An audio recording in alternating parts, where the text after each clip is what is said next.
Hey everybody, happy Halloween and welcome to Monday Night Zombie Rumble early access gameplay footage. I'm Joe Wade and I'm the lead developer of this. And you're getting first look at my prized possession here. I'm super excited to show you all what I've been working on. So what we have here is one of two different level types. This is called Sprint. And the other one that I've been showing screenshots of is the Survive Arena mode. Um, all working titles. I have no idea what I'm going to call them when it's finally released. But instead of talking about it, let's show it first, and then we'll work back through all the stuff that I've built out for this particular level. So here it goes.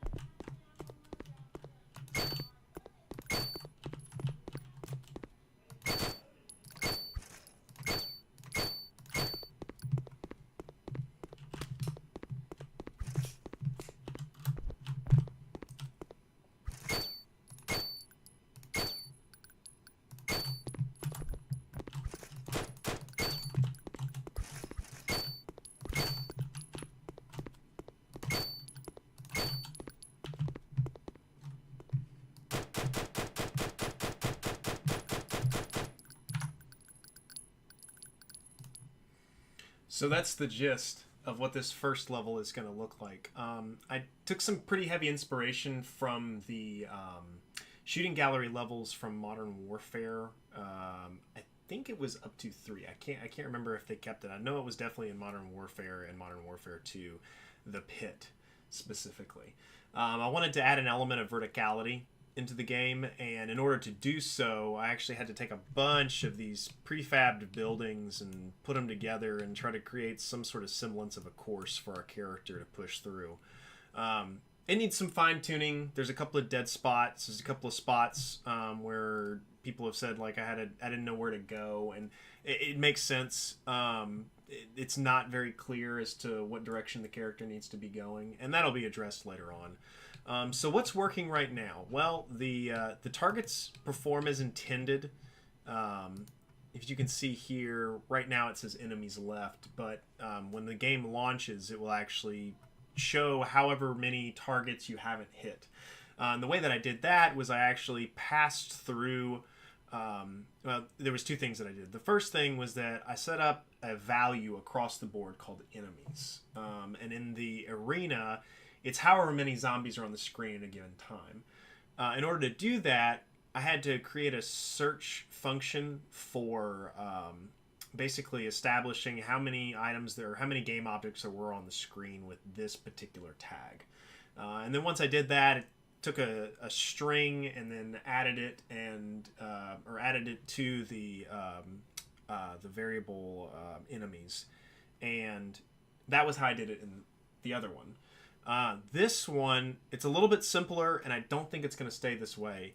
But what I did is that when the game starts, every single one of the targets immediately adds a value to the enemy's to string. And what I mean by that is that the game is not searching for the tag. The items that have that tag just immediately push that value. And then when they die, an animation plays, which is them flipping down. A sound plays, which is the chime that you can hear, and then it subtracts that value. And it works. It works really well. If you want to watch, I'll show you what I mean.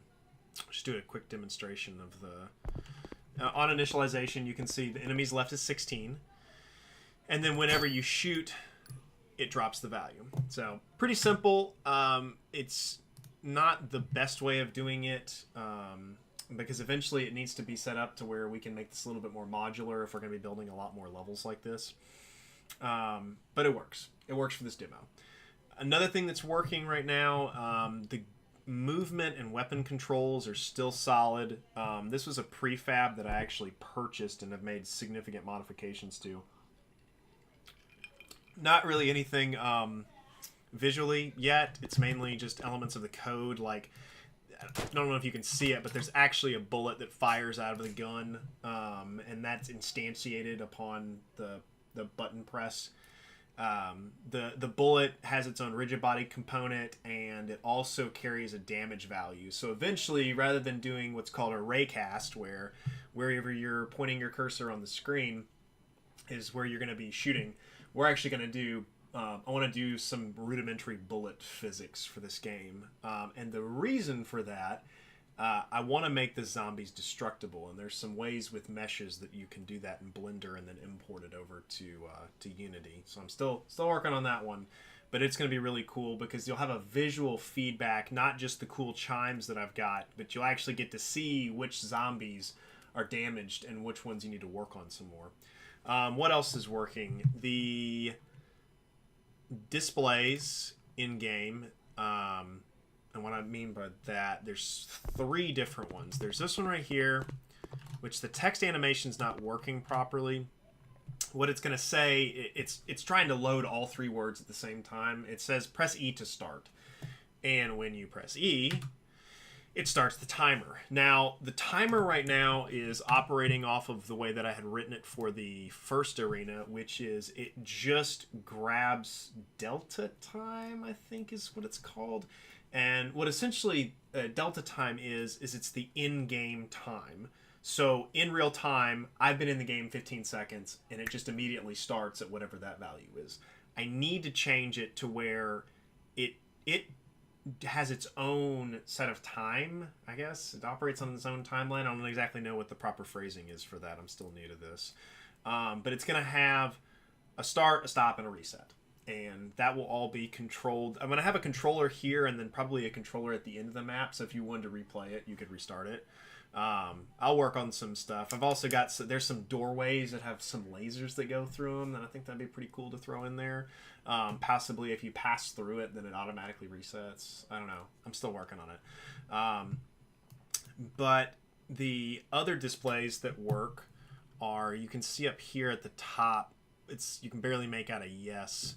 But in game, depending on where you set up, it's one of the first things that you see.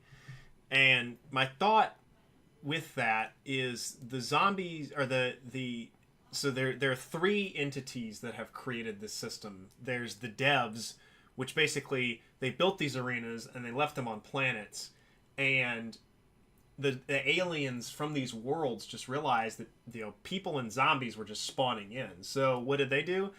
They added stuff and made it more fun. But English was not the aliens' first language. So when they built these arenas, or rather when they built the items within the arena, they just grabbed a bunch of positive sayings or things that they thought would be motivating, and they run them on a loop to jazz up the player character, I guess. I don't know.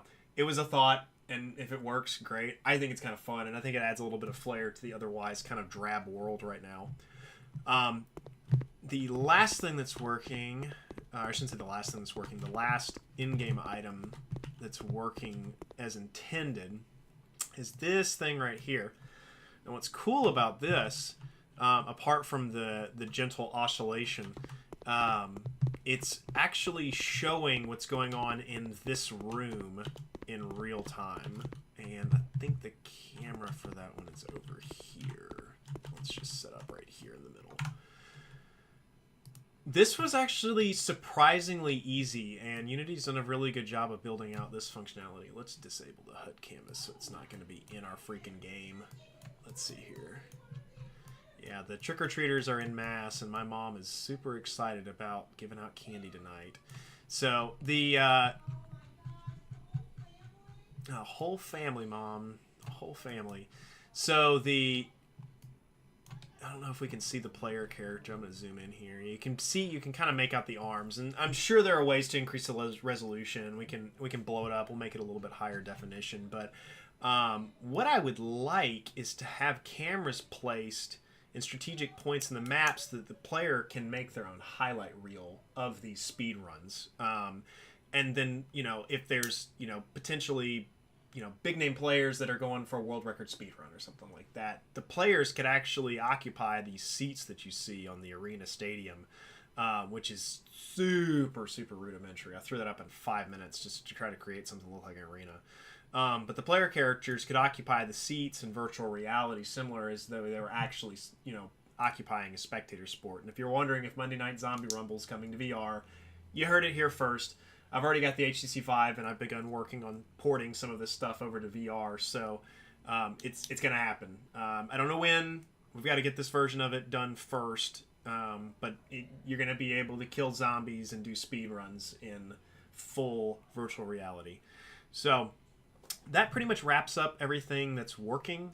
The things that are not working right now, timer, like I said before, this new text stuff over here ends up needing to be the gun and then the ammo, and then I've got to figure out how to cram a lot of stuff into a small space, and I may just need to cut some stuff out. But current wave, irrelevant, needs to go out. Score doesn't work. I don't even know if I'm going to have a score for this one. I think the score is going to be the time, but we'll see. This dude over here is eventually going to be interactable. It's going to function as basically your tutorial guide for the first 2 levels. And that's pretty much it. So if you like what you saw, give it a like. If you didn't like it, please, please, please give me a comment. And if you want to see this game come to fruition, be sure to subscribe to this channel. And I'll be posting the Monday Night Zombie Rumble actual channel when it's ready to go. Thanks for watching. Happy Halloween. And I'll see you next time.